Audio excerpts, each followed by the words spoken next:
এবার পদ্মার ভাঙনের শিকার হয়েছে মানিকগঞ্জের শিবালয় উপজেলা।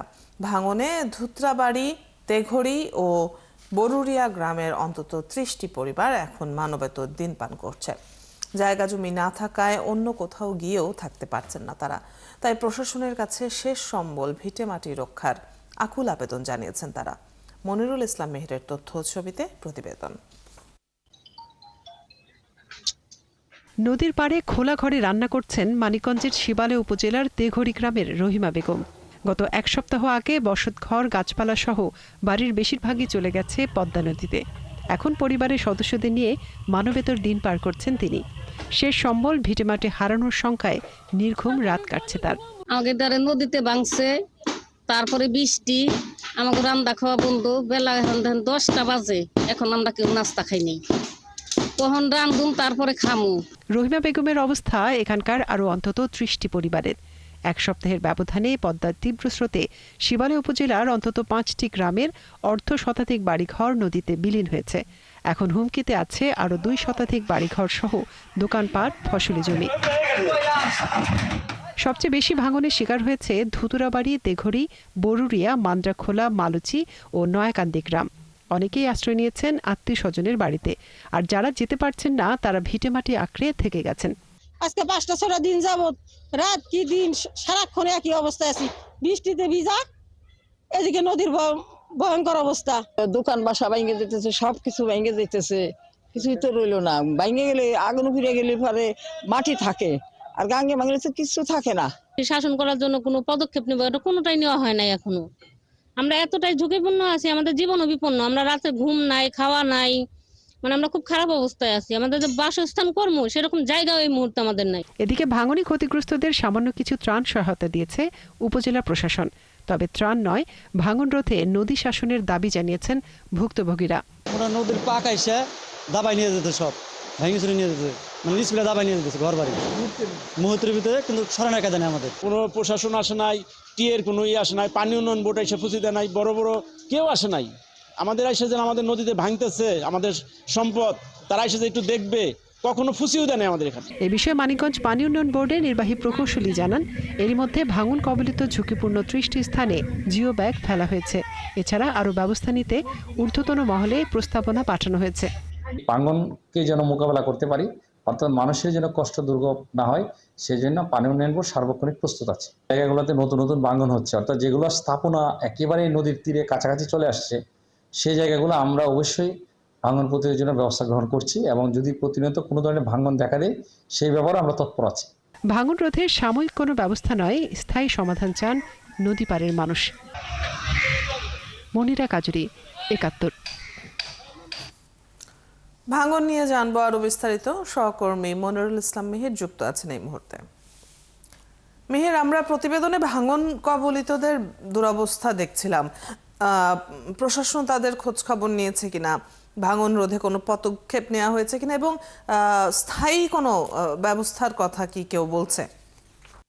না, অদিতি, আসলে যেভাবে ভাঙছে, এই ভাঙনের বিষয়ে স্থায়ী কোনো ব্যবস্থাপনার পদক্ষেপ এখনো নেওয়া হয়নি। কিছু জিও ব্যাগ ফেলা হয়েছিল। আমরা আছি এখন তেঘুরি গ্রামে। আপনি যেমনটি শিরোনামও বলছিলেন যে 5টি গ্রাম, ধুতুরাবাড়ি, তেঘুরি, মান্দ্রাখোলা, নয়াকান্দি, মালুচি, এই যে এসব গ্রামে প্রায় 30টির উপরে বাড়ি ঘর ভেঙে গিয়েছে। আমরা যখন প্রতিবেদন করছিলাম এখানে, তখনও কিন্তু অনেক দূর পর্যন্ত ছিল। এখানে আমরা কিছু রান্নাঘর, কয়েকটি বসতঘর দেখেছিলাম, বাড়ির কিছু অংশ ছিল। সেগুলি কিন্তু আবার এরই মধ্যে হঠাৎ করে একেবারে দেবে যায়, গাছপালা সহ সব কিছু নদীতে চলে যায়। আর ভাঙন কবলিতে যারা আছেন তারা একেবারেই অসহায়। তারা আগে থেকে আমাদেরকে বলছিলেন যে আসলে তাদের নদী শাসনটা যেন করে দেয়া হয়। বসতবাড়ি যেভাবে চোখের সামনে চলে গেল, তাদের অন্য কোথাও জায়গাও নাই। তো প্রশাসন এখানে এসেছিলেন, যে উপজেলা প্রশাসন এখানে কিছু ত্রাণ সহায়তা দিয়েছেন। এর পরবর্তীতে জেলা বিএনপি নেতা এস এ কবির জিন্না সহ তারাও কিছু মানুষের তালিকা করে এখানে কিছু খাদ্য সামগ্রী, কিছু ত্রাণ সহায়তা দিয়েছেন। কিন্তু এখানে যারা ভাঙন কবলিত, তাদের মূল দাবিটা হচ্ছে যেন তাদেরকে নদীটা শাসন করে দেয়, না হলে তাদের থাকার যাওয়ার জায়গাও নেই। তো এখানে ভাঙন কবলিত যারা আছেন, আমরা একটু কথা বলি অদিতি, এই যে তারা আসলে ক্ষতিগ্রস্ত, তাদের কি অবস্থা। আমরা তো, আপনার নাম আব্দুল সালাম, আমরা তো প্রতিবেদন এর আগেও করেছিলাম, দেখেছিলাম যে আপনার বাড়ি কিছু অংশ ভেঙে গিয়েছিল আর কিছু অংশ ছিল। এখন কি কি ভেঙেছে আপনার, যদি আমাদের? আমার 5টি ঘর গেছে, একটি বড় ঘর এবং 3টি ছাপড়া, একটি গরুর ঘর, রান্নাঘর সহ সব কিছু নদীতে বিলীন হয়ে গেছে। এখন আমাদের থাকার মতো কোনো জায়গা নাই। আমি এখন খুব নিঃস্ব হয়ে অন্য একটি বাসা বাড়িতে জায়গা করে তা ওখানে থাকি, দুয়ারের ভিতরে চৌকি পাইতে ওখানে আমরা বাস করতেছি। এই অবস্থায় আমরা ওখানে আছি। তাই আমাদের একটা থাকবে, আমাদের এই নদীতে যাতে শাসন হয়, এই এলাকার মানুষজন বাঁচে। আমরা তো চলে গেছি, এখন শেষ আমরা। আর যারা আছে তারা যেন না ভাঙ্গে, এই জন্য আপনাদের কাছে আমরা খুবই জানাইতেছি, যাতে নদী অতি তাড়াতাড়ি নদী শাসন করে দেওয়া হয়, দিলেই সব মানুষগুলো বাঁচে। ধন্যবাদ। আসলে অদিতি, যেমনটি বলছিলাম যে এই যে নদী পারে মানুষ, তারা বলছেন যে তাদের তো ভেঙে গিয়েছে, আরও ভাঙনের মুখে যেগুলি আছে আর অনেক বাড়িঘর, এই নিশ্চয়ই ক্যামেরায় দেখছেন এগুলি, যে তারা যেন থাকে, এই শাসনটা না করলে তাদের আসলে এখানে আর কোনো ধরনের কোনো উপায়ন্ত থাকবে না। তো এমনই আমরা যেমনটি দেখছিলাম যে এখানে বসে এই রহিমা বেগম রান্না করতেছিলেন, সেগুলি কিন্তু নদীতে চলে গেছে। এখানে আমরা একটু কথা বলে জেনে নিই আরও দু একজনের সাথে। আচ্ছা, আমরা একটু আপনার সাথে কথা বলি যে আপনার নদীতে কি কি ভেঙেছে? হ্যাঁ, কি ভেঙেছে নদী? বাড়ি গেছে, তারপরে জিনিসপাতি যা ছিল, ছোলা ঠাঙ্গি তা গেছে, সবই গেছে। যাইয়ে তার একবারই বিটে আসছিলাম 5 বছর খাই, হ্যাঁ। তারপরে একবারই আসছিলাম, একবার তো ওই যখন একটু জায়গা নাকছি, তার তো এইটুক ভেঙে গেলি বাজান গেল। ধন্যবাদ।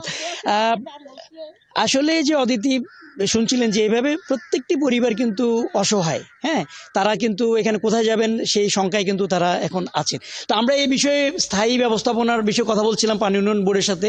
বিষয়টা হচ্ছে যে পাশে আপনার পাটুরিয়া ফেরিঘাট, এখন পানি উন্নয়ন বোর্ড আমাদেরকে বলছেন যে বিডব্লিউটিএ কর্তৃপক্ষ আসলে 2 কিলোমিটার জায়গা ফেরিঘাটের, তারা এই নদী শাসন করবেন। আর এখানে বিডব্লিউটিএ কর্তৃপক্ষ বলছেন যে তাদের আসলে এখন পর্যন্ত ওই ধরনের সামর্থ্য নাই। পরবর্তীতে আমরা আমাদের প্রতিবেদনের পরে উচ্চ পর্যায়ে একটা বৈঠক হয়েছে, সর্বশেষ আমরা জেনেছি যে নদী শাসনের একটা প্রকল্পের নেওয়ার তারা চেষ্টা করছেন। পরবর্তীতে হয়তো এখন যেহেতু ভাঙন কবলিত, ভাঙন শেষ হয়ে গেলে এই মুহূর্তে হয়তো কিছু জিও ব্যাগ দিয়ে তারা এখানে ভাঙন ঠেকানোর চেষ্টা করছেন, সেটি কোনো কাজে আসছে না।